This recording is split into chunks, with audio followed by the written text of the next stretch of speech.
Bonsoir à tous, bonsoir à toutes.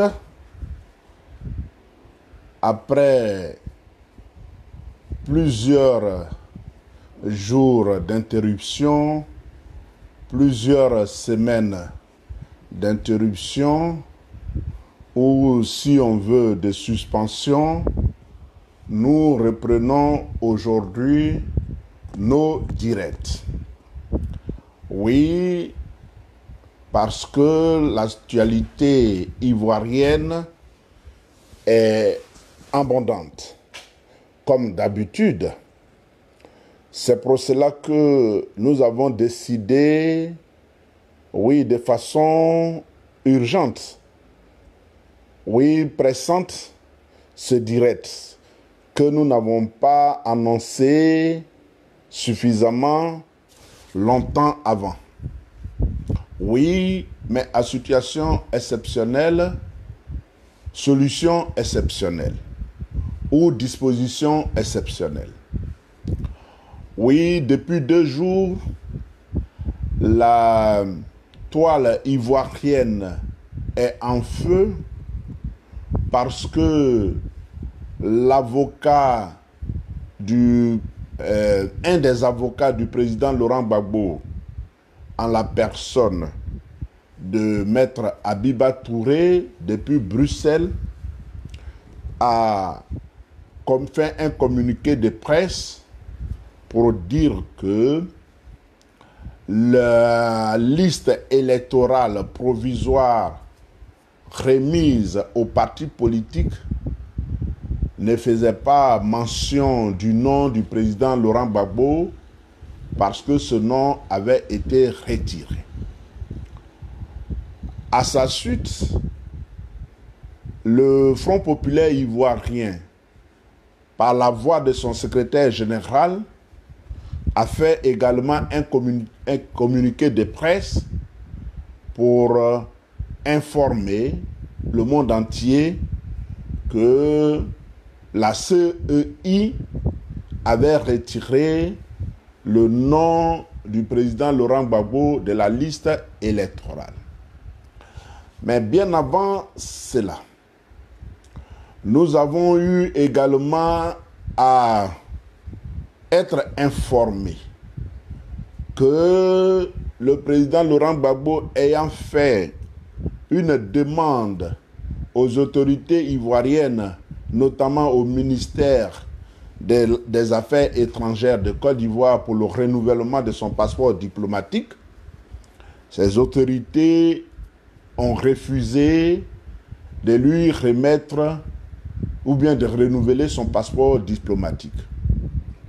Et donc, c'est sur la base du refus de le restituer dans ses droits que le président Laurent Gbagbo s'est rendu lui-même en personne à l'ambassade de la Côte d'Ivoire en Belgique, qui est son pays actuel de résidence, pour demander un passeport ordinaire ou un laissez-passer, parce que déjà depuis le 10 juin, il avait informé le greffe de la CPI de sa volonté, pas de son intention, mais de sa volonté de retourner dans son pays, la Côte d'Ivoire, parce que depuis le 28 mai 2020, les conditions qui avaient été imposées à son acquittement du 15 janvier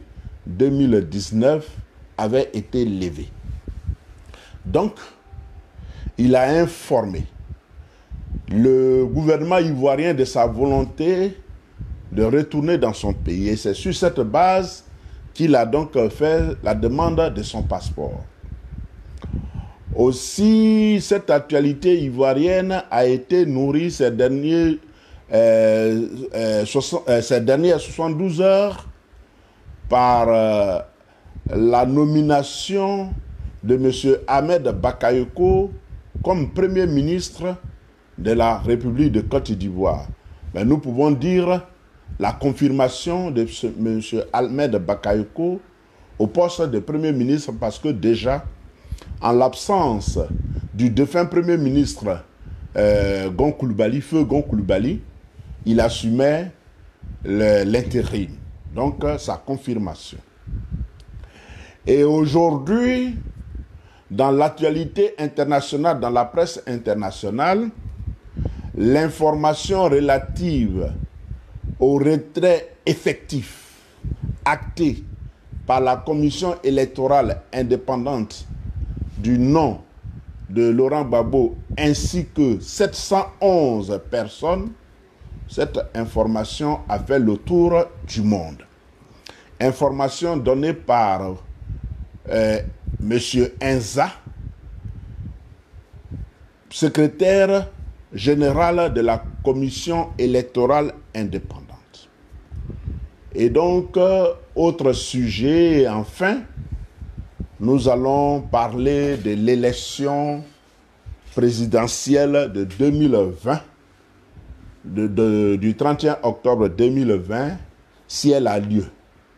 Voilà planter le décor de ce direct qui ne va pas trop durer parce que nous voulons être efficaces.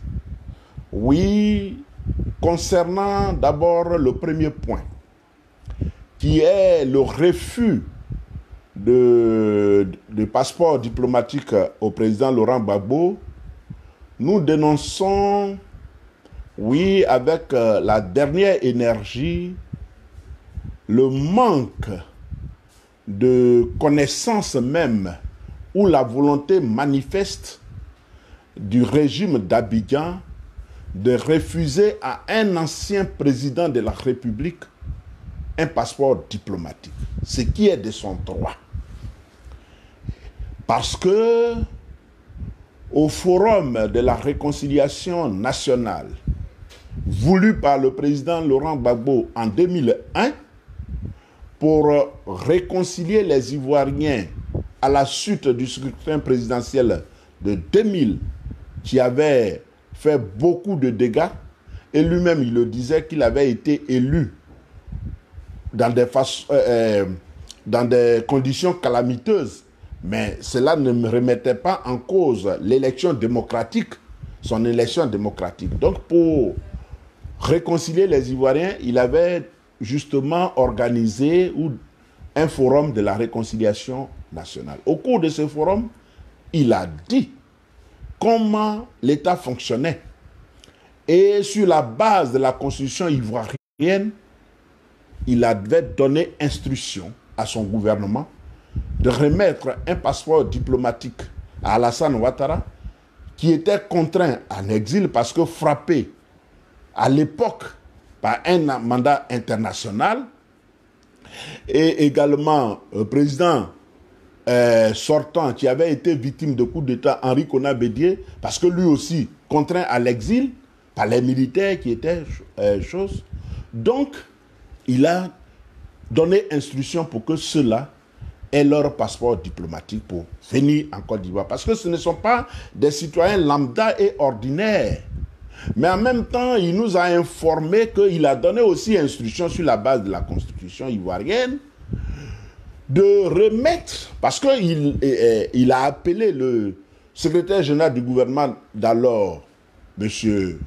Tchéoulou Félix, et je crois quelques juristes, pour leur demander quelle interprétation qu'il fallait faire du texte qui était devant lui.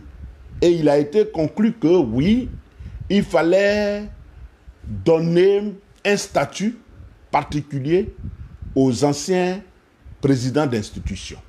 C'est ainsi que M. Alassane Ouattara a bénéficié d'un statut de chef d'institution en tant qu'ancien Premier ministre. M.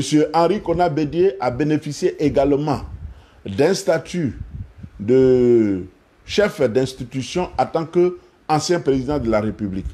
Guéhi Robert, qui était un militaire putschiste, feu Guéhi Robert, sa situation était problématique.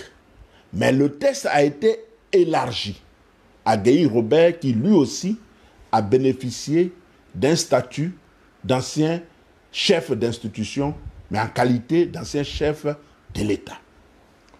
Sur cette base, et compte tenu du fonctionnement normal et moderne d'un État, il est inadmissible que le régime d'Abidjan refuse un passeport diplomatique au président de la République.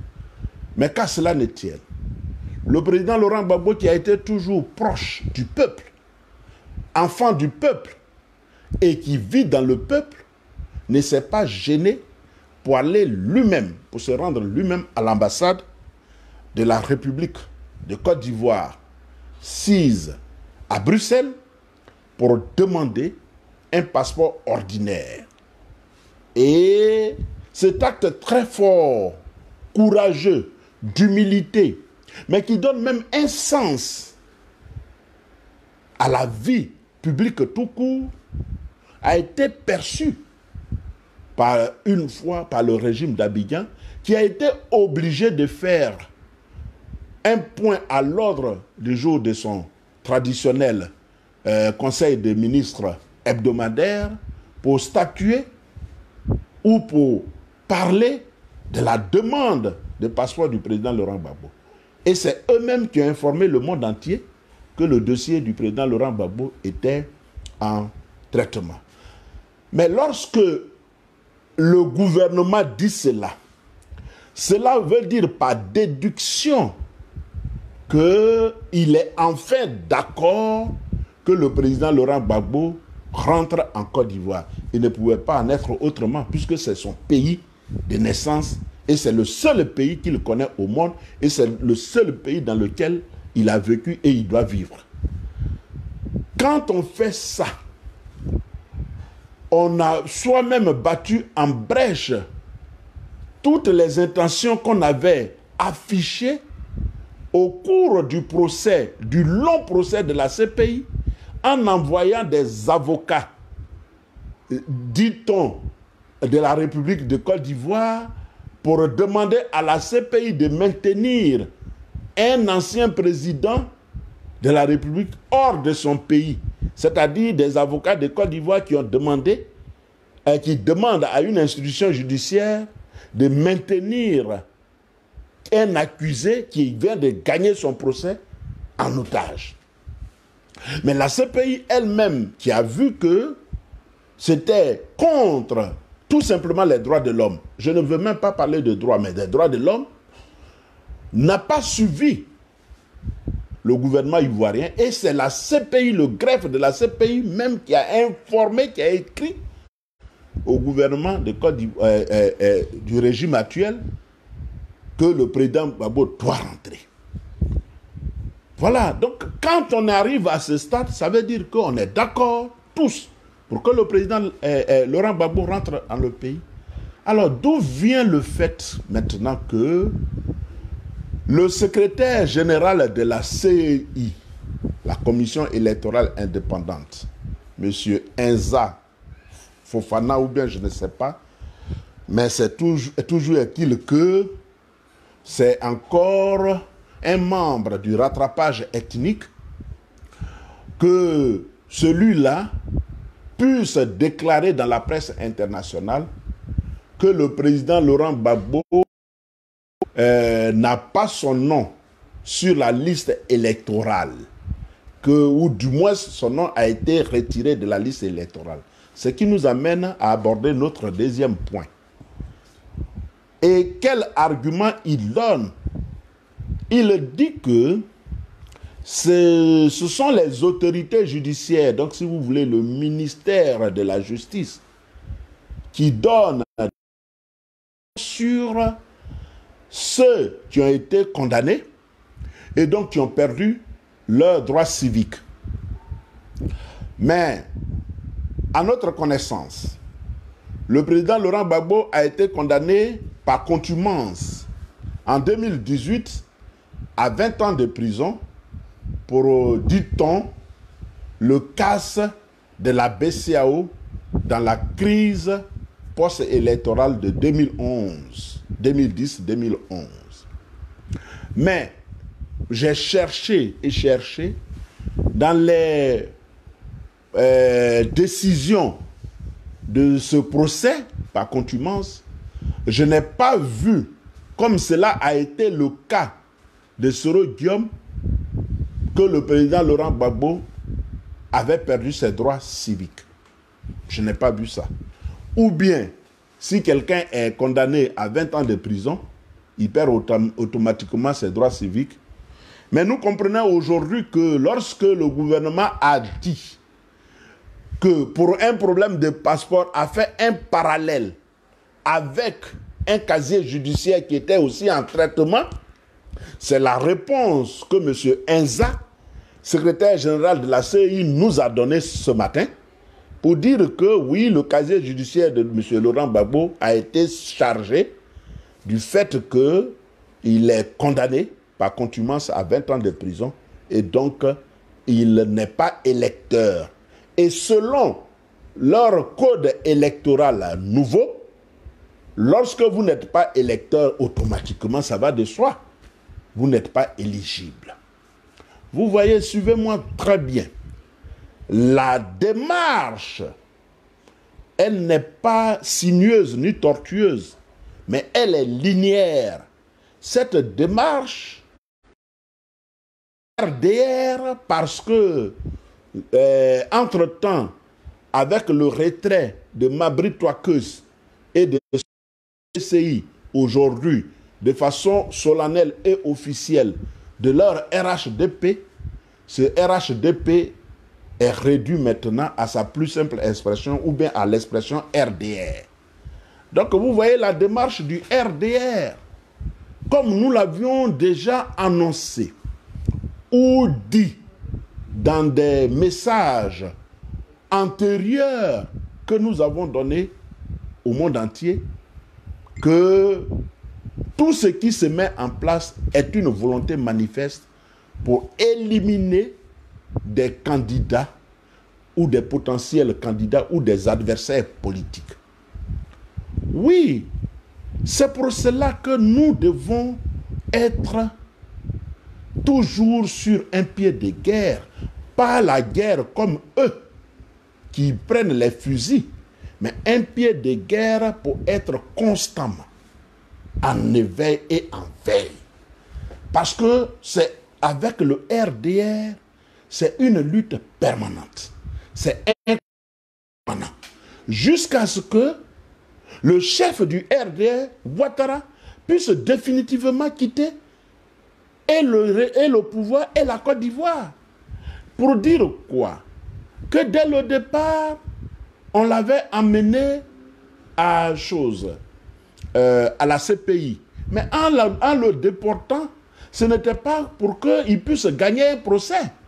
D'abord même, on fait un petit retour en arrière pour dire que, mais déjà même, l'armée française en bombardant, sur demande du RHDP, en bombardant la résidence du chef de l'État de Côte d'Ivoire en avril 2011, c'était pour le tuer, sous prétexte qu'il cherchait des armes lourdes. Mais la plus grosse arme lourde à l'époque des faits, qu'il recherchait à détruire, c'était bien le président Laurent Gbagbo. N'ayant pas pu le tuer, il fallait l'amener en prison, le déporter, et eux-mêmes, de par leurs journaux, ils ont dit qu'on ne va pas à la CPI pour revenir. C'est-à-dire pour eux, Laurent Gbagbo allait mourir à la CPI. Mais il a gagné son procès. Et ils ont fait des manœuvres pour le maintenir encore là-bas à son acquittement. Il a encore gagné parce que ses conditions ont été levées. Eux-mêmes, dans ça, ils ont fait des démarches dont j'ai déjà parlé pour le maintenir officiellement là-bas. Ça n'a pas marché. Et maintenant, il est sur le chemin de retour. Et là, ce qu'ils ne voulaient pas entendre, c'est ce qu'ils ont entendu. Parce que le Front populaire ivoirien, dans son ensemble, de toute culture, a décidé de déclarer le président Laurent Gbagbo comme le candidat du Front populaire ivoirien à l'élection présidentielle de 2020. Si toutes les manœuvres dilatoires qu'ils ont faites n'ont pas pu marcher, qu'est-ce qu'il leur reste à faire? C'est de façon effrontée, frontale, qu'ils vont maintenant agir en enlevant le nom du président Laurent Gbagbo de la liste électorale. Pour dire que, oui, parce qu'il a été condamné par contumace dans un procès du CAS de la BCEAO. Mais nous ne sommes pas juristes, mais nous avons fait nos recherches, nous avons demandé aussi à des spécialistes qui nous ont dit que dès lors où, parce que l'accoutumance n'est valable que lorsque on convoque, la justice convoque un accusé et que l'accusé ne se présente pas, c'est là qu'on le juge et on le condamne par contumace. Mais Laurent Gbagbo était dans l'impossibilité de se présenter, non pas de son fait, mais du fait du régime en place, parce que l'avait déjà déporté et était aussi en procès. Et nous avons suffisamment démontré ici que selon l'alinéa 5 de l'article 20 du statut de Rome instituant la CPI, quelqu'un qui a été jugé et acquitté pour le même délit ne doit plus être jugé par une autre juridiction. La Côte d'Ivoire étant signataire du statut de Rome, mais est concernée par cette disposition statutaire de Rome. Alors, pourquoi? Pour les mêmes raisons pour lesquelles il était jugé, pour lesquelles il a gagné son procès, pourquoi ces mêmes délits doivent s'appliquer par lui? Mais je continue par l'accoutumance. Et des amis juristes comme Maître Kouressiba, comme Maître Abiba Touré, comme d'autres juristes, peuvent démentir ce que nous disons. Comme Maître Malcolm Annie, peuvent démentir ce que nous disons. L'accusé se présente à l'audience. Dès lors où l'accusé est présent, dans le lieu où il a été jugé, la contumace s'annule. Et un autre procès est soit demandé, ou autorisé, ou tout s'annule. Donc, il faut que, parce que ce n'est pas le président Gbagbo qui a refusé d'être président, il faut qu'il arrive à Abidjan, l'accoutumance s'annule, et puis maintenant, devant lui, on va le juger pour le CAS. Et le processus va être encore long. Vous voyez? Maintenant, on prend des raccourcis pour dire que comme il a été condamné, oui, mais à ce que je sache, sur cette liste électorale, je ne suis pas partisan de Soro Diom, mais aucun partisan de Soro Diom ne s'est encore plaint qu'il a été retiré de la liste électorale. Parce que lui aussi, candidat déclaré à l'élection présidentielle, jugé par contumace, condamné à 20 ans, 5 ans d'inéligibilité, mais elle rentre dans les mêmes dispositions que Laurent Gbagbo, et dans les mêmes conditions que Laurent Gbagbo. Pourquoi son nom peut se retrouver sur la liste électorale et que M. Inzan peut venir devant nous de façon effrontée dire que oui, parce qu'il a été condamné? C'est pour cela. Nous avons toujours dit, depuis 2019, que cette CEI n'est pas fiable et que le liste électorale qui va sortir ne sera pas crédible et sécurisé. Cela même a été démontré par les conditions dans lesquelles l'enrôlement a été fait. Une opération bâclée, à la va-vite, sans pédagogie, sans démarche scientifique. Tout ça, nous avons attiré l'attention de l'opposition Pour dire que déjà en 2019, il fallait engager la bataille de la CI suffisamment. Le PDCI, dans sa démarche, a fait confiance à la justice africaine en estant auprès de la Cour africaine des droits de l'homme et des peuples. Il y a environ 10 jours que la décision est sortie, mais cette décision dit que oui, ce sont les CEI locales qui sont déséquilibrées, mais la commission centrale même n'est pas déséquilibrée, ou du moins le PDCI n'a pas pu fournir des arguments nécessaires à même de démontrer que cette commission centrale était déséquilibrée au profit du régime d'Abidjan. Et donc, nous entendions, nous autres, que sur cette base, cette force que la CADHP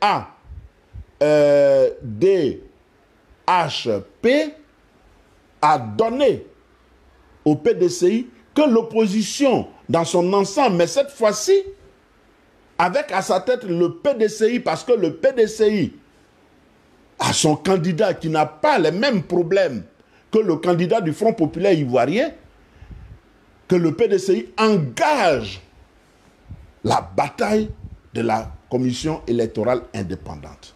Et même par solidarité, parce qu'il y a un accord cadre qui lie le PDCI au Front populaire ivoirien. Et que par solidarité, le PDCI doit demander suffisamment ou aider même le Front populaire. Pourquoi on est en alliance? Vous êtes alliés pour s'aider. Dès que votre allié, ou bien celui avec qui vous êtes en accord, a des difficultés, c'est pour l'aider. Mais qu'est-ce que nous apprenons par la communication du PDCI? Que oui, cette commission que nous avons décriée, oui, le PDCI s'apprête à nommer M. Bamba Siaka comme son représentant à la CEI. Mais que veut réellement l'opposition, ou du moins le PDCI? C'est-à-dire, on n'est pas d'accord avec une institution et on compose avec elle. Moi, je n'ai... C'est du didigat politique que les politiciens ivoiriens nous servent. C'est-à-dire, dans cette façon de faire, le peuple de Côte d'Ivoire est le dernier des soucis de nos politiciens. C'est-à-dire, c'est des programmes individuels qui nous intéressent. Sinon, c'est le lieu de mener la bataille. Parce qu'on dit 711 personnes, mais ça, c'est ce qu'ils disent de façon, c'est un chiffre officiel. Mais demain, avec ce que nous avons vu, aujourd'hui, vous n'avez pas votre nom sur la liste électorale. Demain, quand vous fouillez, vous avez votre nom. Nous avons été convaincus qu'il existe une liste parallèle en doublon à la CEI, manipulable et manipulée, qui va servir d'exutoire demain au régime. Et c'est cette liste qui sera affichée définitivement après leur contentieux. Fin septembre.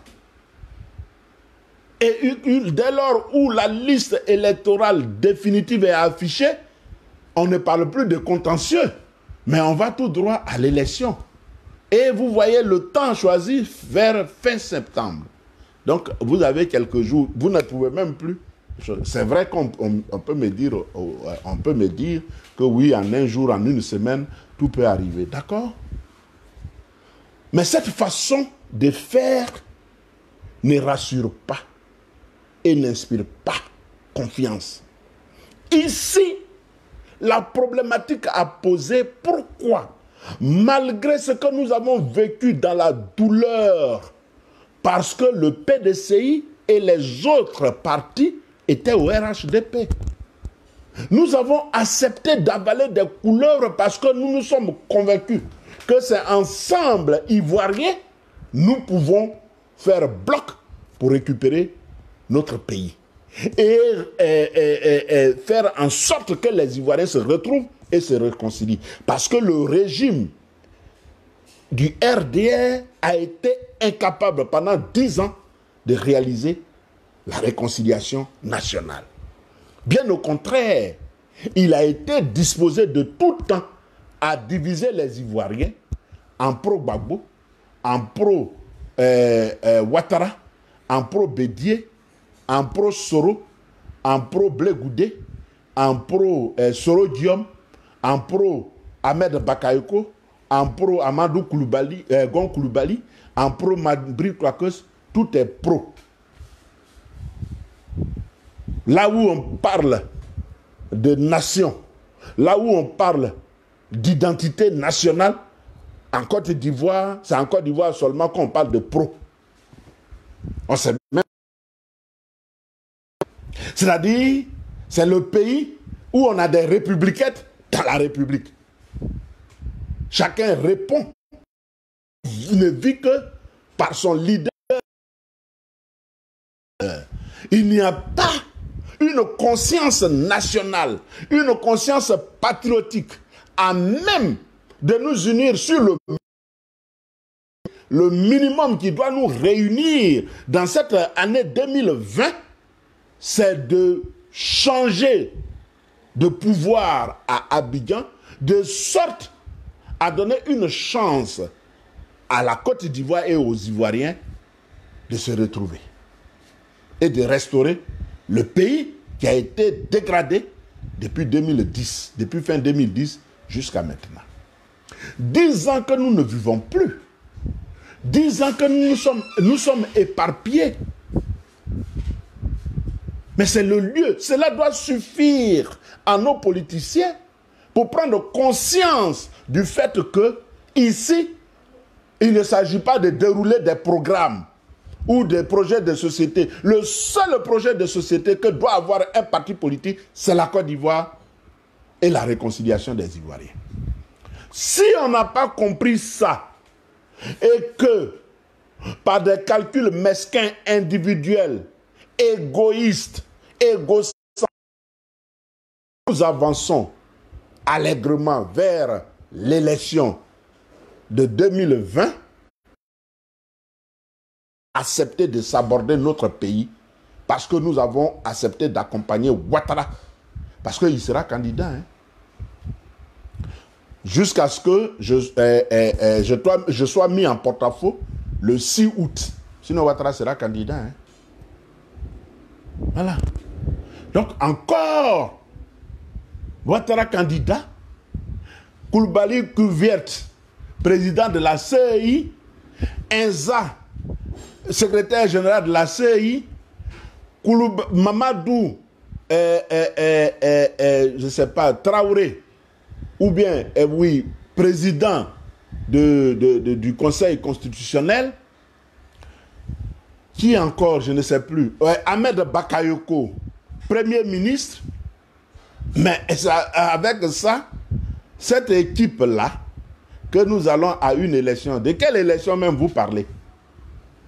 Ou bien c'est à quelle élection nous allons? Nous allons accompagner, légitimer pour des années entières encore une dictature.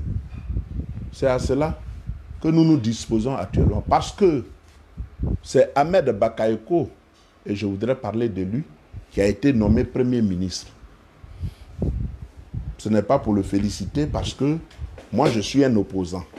Jamais je n'ai vu qu'on puisse féliciter un opposant. Et si on devait féliciter quelqu'un, ce n'est pas Ahmed Bakayoko qu'il faut féliciter parce que c'est une non-valeur, c'est une contre-valeur. Ce n'est pas une référence en Côte d'Ivoire. Et ce n'est pas lui qui doit être à la tête qui doit faire partie de l'exécutif ou bien des chefs de l'exécutif ivoirien.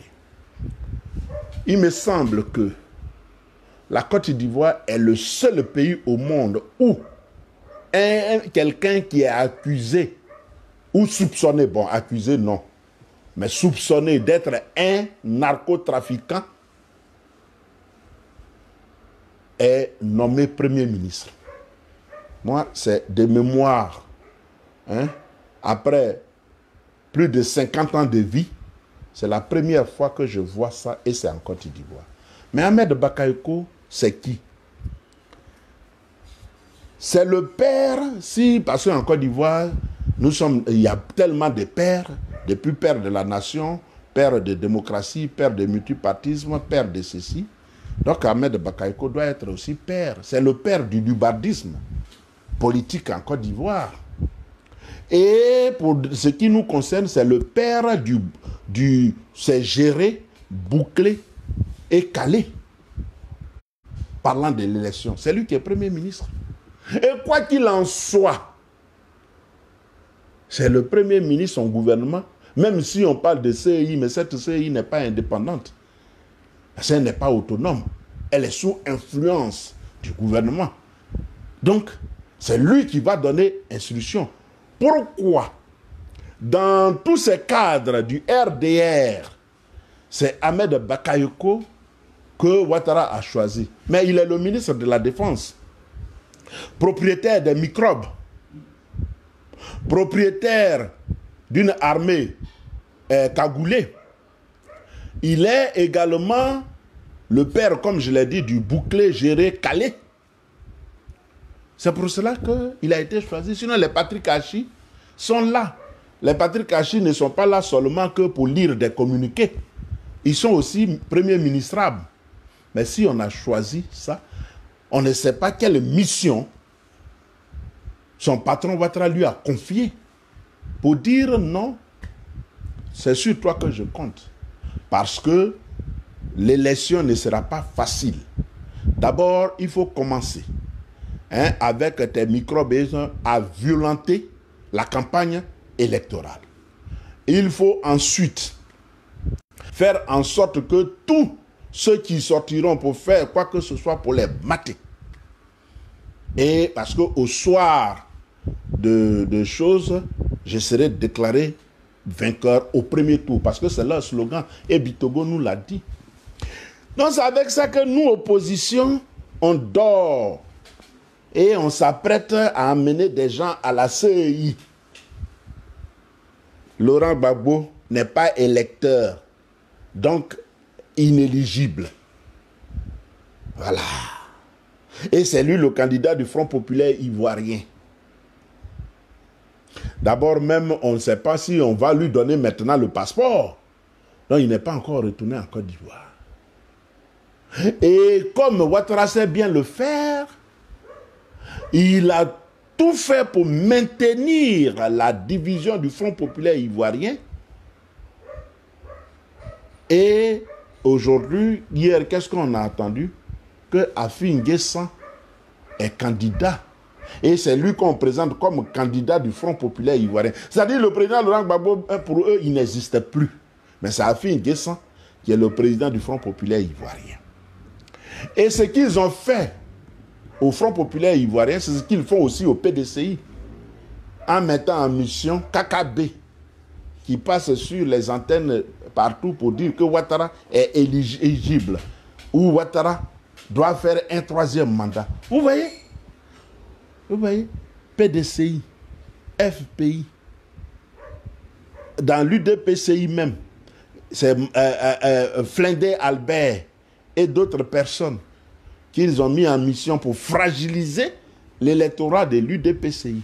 Parce que de toutes les façons, c'est un parti régional, voilà, qui ne se réduit que dans l'ouest montagneux. Mais là-bas, Flindé Albert, là-bas, et donc ça a été fragilisé. C'est tout ce qu'il sait faire. Et c'est avec ça que nous dormons. Et tout ce qu'on a dans la tête actuellement, c'est d'aller à une élection. Mais si déjà en amont, on n'a pas agi sur les conditions d'élection, pourquoi vouloir demain, après les résultats, chanter que non, il y a eu fraude? Mais de quelle fraude vous allez parler? Et quel Ivoirien pourra suivre un message, même si tout le monde a pour intention un changement de régime ou de pouvoir pour que nous nous retrouvons? Et c'est maintenant qu'il faut agir. C'est maintenant qu'il faut agir avec tout ce que j'ai dit. Que vous savez, que tout le monde sait. Je pense qu'il est temps pour que l'opposition se réveille. Sortons des déclarations. Les déclarations, oui. Mais le président Laurent Gbagbo a été retiré de la liste électorale. D'accord, et on fait quoi après? C'est de cela qu'il s'agit.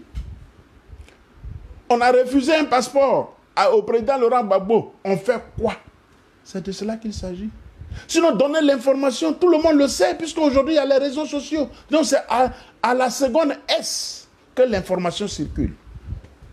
Même si vous êtes en Nouvelle-Guinée-Papouasie, vous avez l'information au même moment que celui qui est à Brokoyo.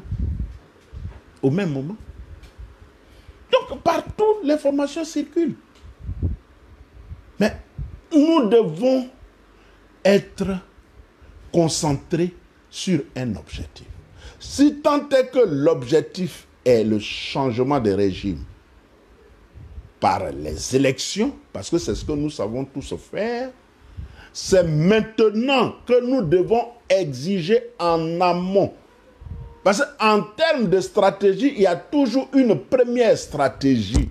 Et la première stratégie dans cet état actuel, c'est la commission électorale indépendante.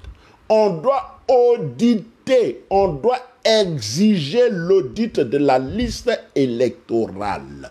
Anma Bitogo nous a dit qu'ils ont pu inscrire 800 000 nouveaux majeurs. Mais comment il le sait? Est-ce à dire que c'est dans leur maison qu'ils ont fait les recensements, donc ils ont un fichier, un répertoire? Oui, vous êtes venu, ouais, vous avez montré votre carte RDR, oui, vous êtes inscrit, vous êtes chaud, et après ils ont fait un décompte. Mais cela veut dire quoi? Cela veut dire que tous les ingrédients de la fraude sont une fraude de grande masse. Et aujourd'hui, cette liste électorale est comme un gruyère. C'est-à-dire ce fromage qui a plusieurs trous. Si nous nous prenons garde, si nous prenons garde, nous aurons nos yeux encore pour pleurer. Mais nos doigts sont tordus. Nous autres, on est fatigués de taper sur le clavier. On est fatigués de taper sur le clavier. Tous les jours, c'est nous qui faisons poste. Tous les jours, c'est nous qui faisons poste. Mais capitalisons nos acquis pour exiger au pouvoir en place des conditions transparentes, équitables, une élection ouverte à tous. Il n'est pas normal et admissible qu'on puisse dire non. Quand moi je vais être président, c'est là que je vais faire rentrer Laurent Gbagbo et les exilés. Non. Tout le monde doit être dans le starting block, sur le point de départ. Et c'est en chose ensemble que les Ivoiriens doivent juger eux-mêmes. Celui-là même qui est apte à rafler la mise. Il ne s'agit pas, par des manœuvres souterraines là, maintenir d'autres, certains hors course pour dire que quand moi je serai élu, ou bien quand je refermerai mon gouvernement, ceci, cela, c'est là que je vais prendre d'autres. Non! C'est encore possible. Nous sommes dans un processus. Tant que nous ne nous sommes pas débarrassés du régime d'Abidjan, nous ne sommes pas à la fin du processus. Nous ne devons pas actuellement crier victoire. Quelle victoire? C'est vrai que nous avons remporté des batailles importantes. Mais nous n'avons pas encore eu la victoire, puisque le régime d'Abidjan, certes affaibli, c'est nous qui le disons, mais nous ne pouvons même pas nous frotter à lui. Donc, il crache encore du feu. Pour finir, je lance un appel à tous ceux qui m'écoutent, à tous ceux qui sont épris de paix, à tous ceux qui aiment la Côte d'Ivoire. qu'il est temps, grand temps, pour répondre à une seule question. Qu'est-ce que nous faisons et comment nous le faisons pour que nous puissions retrouver une Côte d'Ivoire réconciliée, une Côte d'Ivoire démocratique, une Côte d'Ivoire respectueuse des droits de l'homme, une Côte d'Ivoire où il fait bon vivre comme par le passé, débarrassée de tous les suppôts de l'impérialisme, débarrassée de tous les guerriers, et pour que les Ivoiriens se retrouvent. C'est à cela que Dieu nous appelle. C'est même pas moi qui lance cet appel, mais c'est Dieu qui nous lance cet appel. Et nous devons lui répondre en montrant notre capacité à faire droit à la volonté de Dieu. Sur ce, je voulais vous dire merci, vous tous qui avez pris sur vous de votre temps précieux pour m'écouter. J'espère qu'on s'est compris et que Dieu va toujours continuer de nous inspirer et nous donner cette force vivifiante pour que nous ne baissions pas les bras et que nous engageons réellement le combat de la restauration de la Côte d'Ivoire. Bonsoir chez vous. Que Dieu vous bénisse. Que Dieu bénisse la Côte d'Ivoire. À une prochaine fois, si Dieu le veut. Je vous remercie.